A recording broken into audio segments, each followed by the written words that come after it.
Hey everyone, and welcome back to the Firefighters Podcast, where we seek to develop, inspire, and motivate the world of the emergency services operator through a series of wide-ranging conversations. Now, before we go any further, just hit that rate, follow, or subscribe button on whatever platform you're listening to. It's a key performance indicator for us and helps us reach even more people. Now, here's what we've got for you today. Hey folks, and welcome back to the podcast. Today is one of our roundup episodes from Women in the Fire Service UK, where in June of 2024, I attended once again for probably the third or fourth run, and I went to their National Training and Development event. This was on the 7th to the 9th of June 2024, hosted by the Fire Service College.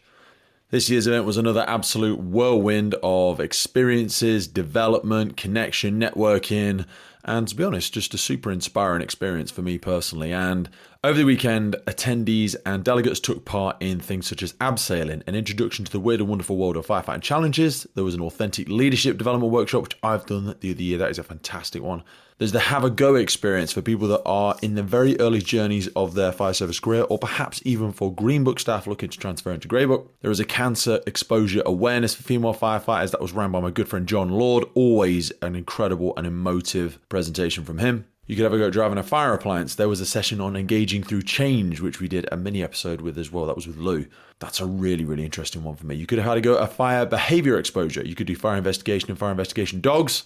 That was with my good friend Lindsay from the USAR and ISAR world, an absolute goddess in the world of fire dogs. You could have learned about fire safety in HMOs. And then there was the really, really interesting incident command work that took place, which was for all the multi-incident scenario workshops. We did a specific episode with all of the group from that as well. That's a fantastic chat. You could have an introduction to the rugby with the GB World's fire team. It's Time to Flourish was a great workshop. Managing difficult conversations, the do's and the don'ts. How many of us need to work on that? There was a workshop on neurodiversity thinking and realizing your potential, preparing for promotion, reflective journey, trauma training. Trying a TCG, that's Tactical Coordinating Group. There was a USAR, Urban Search and Rescue Awareness and Team Building, by my good friend Sarah Mimner. Oh, God, I love that woman. She is incredible, and amazing feedback from people that did that one. There was Wildfire Planning with my good friend Rob. We've had him on the podcast as well. So it was an amazing, just whirlwind of a weekend. I always love going back to these. It's actually their 22nd event. This has been going for ages, and it's amazing to see how much it's grown. The Antarctic Fire Angels, my good friends Becca and George, were there as the keynote speakers, and it was just packed. There was well over 200 delegates. I think the number was like 210 or something like that. And I just seem to be taking more and more away from these events in my experiences, my network, how I personally feel included and inspired and driven to keep doing the podcast, as well as leaning into my professional career, finding new and diverse ways of thinking as that network and awareness grows, both around the world, and also we had some Swedish delegates there, so around the globe. So today is another insight into the WFS National Training Development event, and let's hear about who I'm talking to. So today's episode is with Siobhan, aka Shiv, aka the Fire Mum. Shiv is a wife and a mum, and in February 2022, she attended a workshop for potential new applicants into London Fire Brigade. And after many entrance exams, medical tests, interviews, tough physical and lots of tears, struggling with childcare and all the challenges of the journey into the fire and rescue service, she's now in it, and she's kicking ass and taking names. But what she's also uniquely doing is what I always like to say is leaving breadcrumbs. So she runs a social media channel called The Fire Mum on Instagram, and you can find her on all of her platforms as well. There'll be a link in this episode notes for you to go and find her. And it's effectively like a training journal, station life, and all other sorts of things in the cocktail as well. It's all based in and around the fire service and her journey as a firefighter into the fire service and how she's progressing now. She's going through her development as an apprentice, and the stuff she's sharing is really, really inspiring, to be honest. I have had quite a few chats with Shiv now. She's definitely growing to be one of my favourite people. And that's not inherently because she's a firefighter or a parent, because she's just bloody hilarious, to be honest. She's a really like-minded person, doesn't take herself too seriously. She's open, honest, transparent, and just kind of real, you know? And I think what she's doing by being so open and sharing her wins and losses and her challenges going through her career is really super insightful. And she puts a lot of work into it. Like, she goes into the detail of the place she goes to, information about stations, the kit, why it's like that, the run of the day, some of the background and the history stuff around the fire service and specifically London Fire Brigade. But she's never been on a podcast. And as you're here today, she's kind of done another first and been brave enough and transparent enough to jump on and have a chat with me, because we've had hours and hours worth of chats, and she is due to come on for a full episode in the next couple of months. But over the course of this weekend, it was a chance for us to have a laugh together. I was lucky enough to meet her partner because he was also invited down because Shiv won an award at WFS. And that was as a Digital Trailblazer Award. I think this is a new one. But it kind of, again, shows how women in the fire service is leading at the tip of the sword of recognizing different methods of media as super effective, inspiring, interesting, and like very sticky ways of communicating with the rest of the world. So Shiv's doing that, she's crushing it, and it was amazing to see her recognized here. So I hope you enjoy this conversation and stand by for a future episode where we go into all the depth of why she started the page, how the journey's going, the good, the bad, the ugly, life before the fire and rescue service, because she hasn't always done this. And she's not 18 either. It's very much a new chapter of her life, and she seems to just be loving every second of it. So I hope a lot of that passion and fun and gregariousness and just magnetic personality comes along in this conversation. And without further ado, it's my pleasure to introduce the fireman. I'll see you on the other side. I am Siobhan Priest, and I'm from London Fire Brigade. So Siobhan, you and I, we had like a 2-hour frigging conversation the other day, and I know a few people are asking if you come on the podcast, but that was actually just because we were both super passionate about firefighting, and we both seem to be elbow deep in how much we love the job. But people don't realise you're still so new to this, and you're so full of how much you love it. And you got nominated for an award this year at WFS. Is this the first time you've been to WFS? Yes, this is the first time I've been here, yeah, and so far it's exceeded my expectations beyond belief. It really is one of those crazy things. It's like a layer within a layer. Like, you know, the first time you come into the sector and you join a fire and rescue service and you go, wow, this is great. And you meet all these interesting people. And then you come to this, which is like a niche within a niche. Like, you're inspiring thousands and thousands of people, all the stuff that you do. When you come here, how does it feel different from life day to day in your normal service? I've obviously working with women here. We don't get that opportunity as much, you know, within our normal day-to-day life. It's only like, I think it's 12, no, it's less than, it's yeah, 8 9%, 8%, isn't it? Yeah. We're still one of the lowest represented categories of diversity across the UK, unfortunately, but that will change. Well, police and paramedics seem to be somewhat ahead of us, but things like this, I think, are going to really shift the needle. But it is still something we're really, really struggling with. Yes. And it's obviously a big part of all the message that you've sort of been doing as well. Yeah. I know we're going to have a proper chat at some point in time anyway, but what I loved about some of the new things they've done this year, because your award was a new award, I think, isn't it? Yes, Digital Trailblazer is the award that I won, which I feel as though is... I feel as though it's made up for me, to be honest, but... No, because you're not the only, though. You know, we had Ange, we had... There's a bunch of other women kicking ass, taking names, sharing a positive framework of their experiences with the fire and rescue service. I feel as though it's a glimpse into the future of what's ahead, because social media has got so many negatives or negative press that actually sometimes it clouds over the positives that it brings. And I feel a lot of services are now kind of losing the fear of having social media as part of their marketing even. I think if we did word association game, like you say, if you said social media, someone would then go toxic, they'd go poisonous, they'd go cesspit, they'd go blame, salacious, this, that, and the other. And again, we think it's ruining our kids and blah, blah, blah, blah. I always say to people, it's just a tool. It's just a tool, and it's here to stay. Yeah. It's becoming more and more. You can't deny its popularity. Yeah.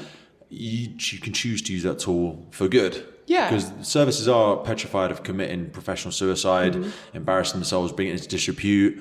But you've got to be part of the conversation. Yeah. What I love about your stuff is I always say to people, Siobhan's like leaving breadcrumbs. That's what I feel like you're doing.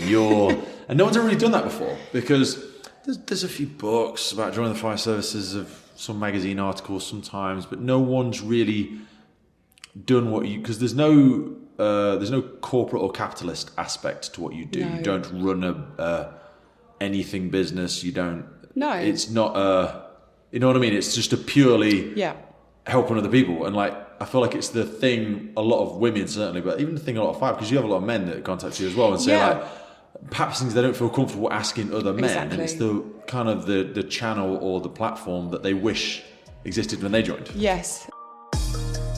This episode of the podcast is brought to you by Gore-Tex Professional Fabrics. Now, we all know the working environment of a firefighter is filled with challenges. We face serious risks on the job, such as heat exhaustion, burns, physical and mental stress, and we frequently come into contact with high levels of toxic chemicals. Now, I have been wearing Gore-Tex for nearly 2 decades on the front line, working in hostile environments, tackling challenging incidents from firefighting to water incidents and in urban search and rescue environments. Gore-Tex have a well-earned reputation for protecting professionals in the fire and emergency services through their family of highly innovative, waterproof, breathable moisture barriers that exceeds global performance standards and are trusted worldwide. Gore-Tex, going further together.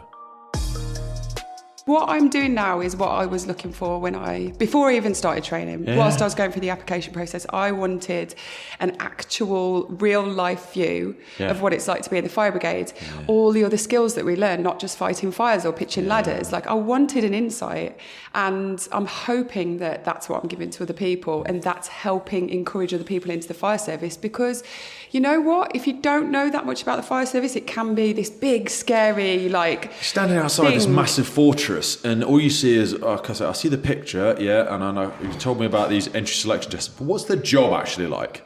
Because all I've read is you're all bullies and racist and that's all the media's telling me. Yes. And there's some really old manuals I found somewhere. But what do you even do now? Look at the website. Yeah, no, I went on the corporate website and it said you do risk visits. And what is it like? Exactly. Do you know what I mean? And no one was doing that. Yeah. I guess some people have said to me, you've took a bit of a risk doing this. But I'm like, I'm not. I'm doing an extension of the work that we already do. Yes. We already help people.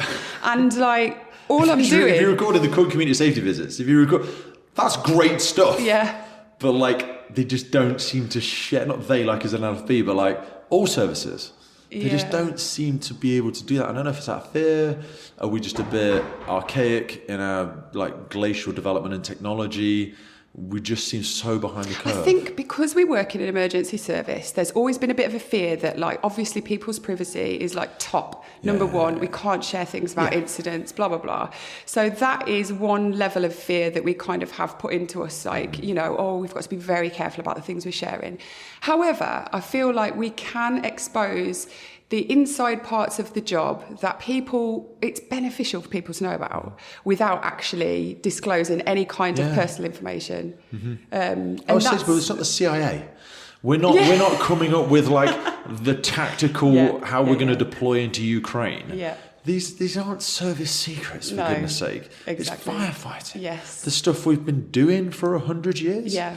You know what I mean? And every single time I met a firefighter before I joined this job, they would say to me, it's the best job in the world, right? And it's true, it is. Yeah. So why on earth would I not want to tell other people about the best job in the world and promote it and encourage people into it? It's the best kept secret, the emergency services, but I think what we're eventually going to accidentally do if we're not careful is we're going to make ourselves insignificant. Mm-hmm. The public want to support firefighters, they want to support police officers, paramedics, first responders. We don't give them many opportunities to clap for us. And I'm not talking COVID clap paramedic thing. How do they cheer for us? Because if all they're seeing is the bad news, and we say, oh no, it's best job in the world, everyone's cut, and you're like, well, that's not what I'm saying. Yeah. And it's we're not allowed to show you actually. Why not? I bet you're not allowed to show me because it's all bad. No, I don't know why we don't show you. I don't know, we're struggling, to be honest. Yeah. In other news, this episode is brought to you in partnership with MSA Safety. Today we have them to thank for the improved firefighter safety through connectivity in their brand new connected firefighter system. At the center of the connected firefighter platform is the MSA M1 SCBA with telemetry. That integrates straight in with the Luna system, which is a wireless all-in-one device creating an independent search and rescue network, providing edge detection, enhanced personal thermal imaging, while simplifying post-scene reporting and data retention. All of this then plugs into the FireGrid system for cloud-based connectivity, real-time information, and data-driven decisions for the incident commander. MSA are truly taking massive strides in the future of improved firefighter safety through connectivity in the brand new MSA Connected Firefighter platform. Now back to the show. I've also found that a lot of people that, again, don't know much about the fire service, they will say to me, so what do you do when you're not fighting fires? Do you just sit around? People aren't aware of the amount of incidents that we attend. They're not aware of the amount of prevention and protection stuff that we do. They're not aware of the amount of training that goes into things, updating training, new things. We're quite lazy from a service perspective when we put together a big long PDF of our corporate risk management plan, and then we assume, oh, well, the public will read it. No, they won't. Even the people in the service might not read it. Yeah. A few of the senior leadership team and some enthusiastic middle managers who want to be promoted will read it. Yeah. And they'll memorize it because they'll be asked it at promotion. Yeah. The public won't. No. That's not because they don't care. Yeah. It's not because they're not interested. But you've got to give it to them in a way. I even think about this with firefighters, like the podcast. The reason the podcast has got more successful is because we're not reinventing the wheel. I'm the worst person to do it. There's so many better people that should run a podcast than me. I'm certainly not any messiah, and I'm not rewriting any rules. But it's like, people aren't going to go back and read the manuals. Yeah. They're not going to read the debriefs, not because they don't care. Yeah. It needs to be in a way, like what you're doing. Yeah. It needs to be in a digestible way that they can see it and do it and show that they're interested. Yes. Do you know what I mean? And that's why I think it is good for, with social media. You can take your own videos and talk about things and do Q&As and have this like real life figure talking rather than like a setup with a studio and a lighting rig or a document that you have to read and something that's really well articulated. Like, I'm just this girl from the Midlands that's moved to London years ago, set up my life and joined this incredible job. And I'm like, right, I'll just tell everyone about it. And you're fumbling your way through it and going, oh, I learned this today, didn't know that today. And then people are like, wow, God, oh my God. And they can almost... They take that journey with you. Do you know what I mean? Which is really, really weird and surreal. And you were saying to me, you've got some important parts of your development coming up and assessment stuff. And you're like, look, if they go well or they go badly, I'll just share it. I'll just talk about it because it's a setback. I want to be completely authentic. And and it's like, otherwise it's a constant, people think, I'm smashing everything. No. You've had the good, the bad and the ugly, pushbacks, encouragement, discouragement from different services, different people, different firefighters. But it's always the quiet ones that don't feel brave to drop a comment or anything like this. Or even if someone sees that they see you follow that person, they'll be like, oh, you're following Siobhan. And it's like, well, she puts out interesting stuff. I find it kind of interesting. But now you get into that tipping point where these people do reach out to you. And you've showed me some of the really sincere messages. And I'm like, wow, bless them. Do you know what I mean? How long it would have taken them to build up the confidence, even to send that to you privately. And it's like they're the nuggets that kind of keep you doing it, I suppose. Yeah, and I do get messages from people that have said like, I've followed you for a while now, and I haven't wanted to invade your privacy by like messaging you, but X, Y, and Z. And I'm like, no, please do. Like, please message. That's the whole point. Like, if I can't help you, if it's a different service, I'll point you in the direction of somebody else. Or I'll try my best to answer the question because I needed that. When I joined, or before I even joined, should I say?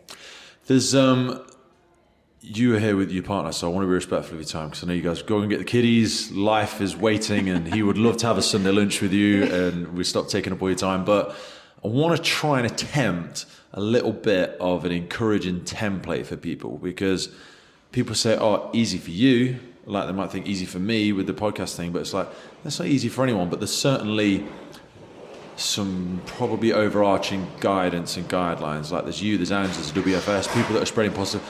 But if there are people that are listening going, I actually always wanted to do that, Shiv. I was going to like document my thing, but now Shiv's done it. And I'm like, no, there should be 1,000 Shivs. Yeah. Do you know what I mean? Like, but how would they're petrified of stepping on a landmine. They're petrified of getting sacked. They're petrified of taking their service into disrepute. Yes.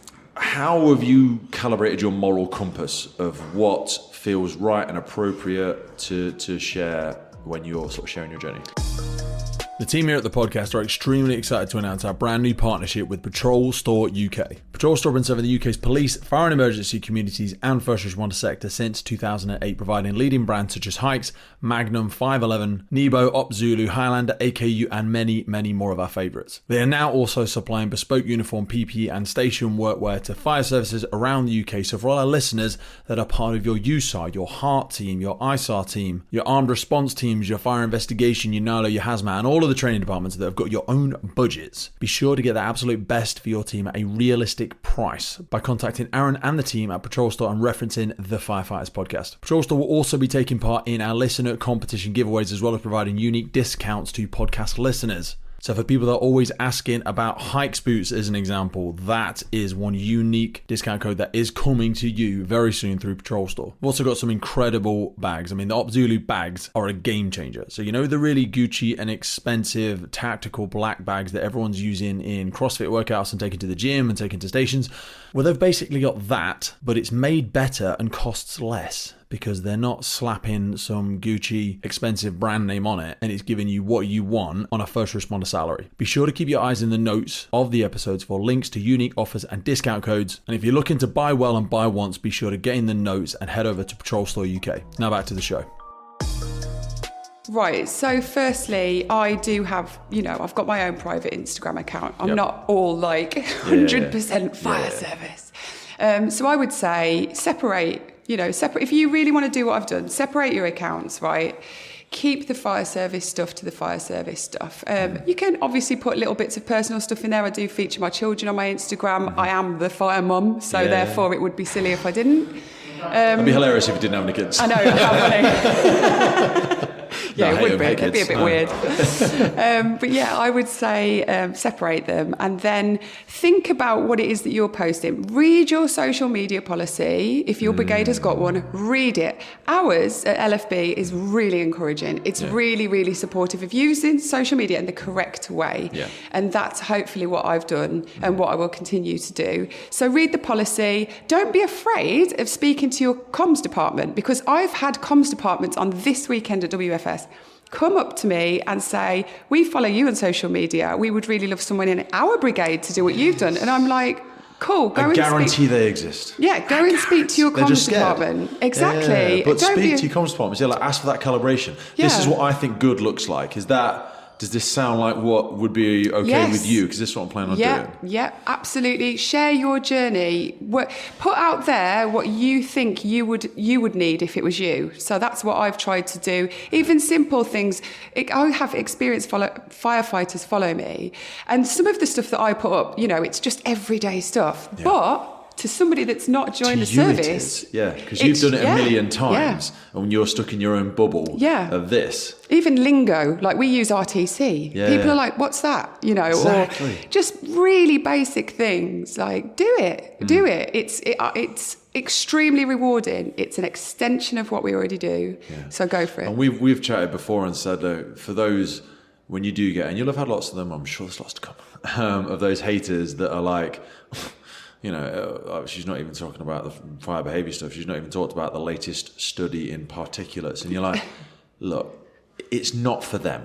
So they'll throw stones. Yeah. But it's not for them. Because this is all the stuff, the people that are struggling, the people that are trying to build up the confidence to apply, trying to find reasons not to leave, looking for that little bit of hope as to why I should stay in the job and maybe fall back in love with it. That's what this is for. Yes. We're not trying to rewrite national doctrine. No. That's not even what we're attempting to do. You're not projecting yourself as the goddess of the fire service. Bow before me as I give you all my knowledge. That is not what we're doing here. Not at all. We're leaving breadcrumbs for those people who are like, wait, I always say to brand new recruits, I'm like, then when should I start, or when do you think it's appropriate to mentor people? How many years in? And I'm like, 6 months. Yeah. You can start mentoring someone who's going on their have a go days or their entry selection tests. You could mentor them as soon as you've just got your interview done. Yeah.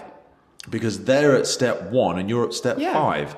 Someone at step 98 will be going, it's a bit stupid and basic, isn't it? Yeah, because you've forgotten and you can't get over yourself and realise how difficult it is for someone that's trying to get past step 4. Yeah, that's it. It's all, I'm not trying to be anything other than genuine, documenting the journey as it happens. I'm fresh. I've got loads to learn. I've learned loads, but I've got loads to learn. I'm not getting everything right. I'm not perfect. Nobody is. And that's all right. It's okay to not be like, we're humans, firefighters, people classify us as heroes, but we are actually human. I'm a walking bin fire, and it's just I seem to be fumbling my way through life. That's and not Wife's not left me yet. It's going well. Oh, today's a good day. I'm not sticking needles in myself today, and I'm not injured. Yeah, that's Thank goodness. it. We're all just trying to do the best we can with what we've got. Yeah, we'll see if the fire mom is still around in like 20 years' time. I will see where it gets to. But at this point now, I am just, Siobhan, about to do my EPA, and I've got 16 months in the service, and that is what I'm putting across. Nothing more, nothing less. I know people will be thinking, they'll see this coming to a close. They'll be like, Jesus, what? That's just a 10-minute thing. We are going to have a proper chat at some point in time. Shiv and myself are both super busy, parents, life, family, fire service. But at some point over the next couple of months, hopefully we're going to carve some time out. We may even climb a mountain at some point, we were talking about earlier. Let's give it a go. So stand by for round 2. But thanks so much for your time, and have a lovely day with you, fella. Thanks, Pete. The Firefighters Podcast was created to recognise, acknowledge, inspire, and hopefully even motivate these incredible individuals who have chosen to be part of the first responder community. Our driving purpose is to create a legacy resource for the current and future generations of firefighters and first responders. We get some incredible feedback from listeners and guests, and as the podcast grows, our desire to create longevity and sustainability means that we are asking for the support of our listeners. If you want to support the podcast, if you want to get discounts to our merchandise, hoodies, clothing, coins, patches, tallies, and also access to all of the incredible documents get shared with us from our podcast guests and sector leaders, then please head over to our Patreon page, and for just £3 a month, you can support the future of the podcast. Please finally hit that follow, subscribe, or rate button on the platform you're listening, and wherever you're around the world, please support your emergency services responders, and thank you for listening.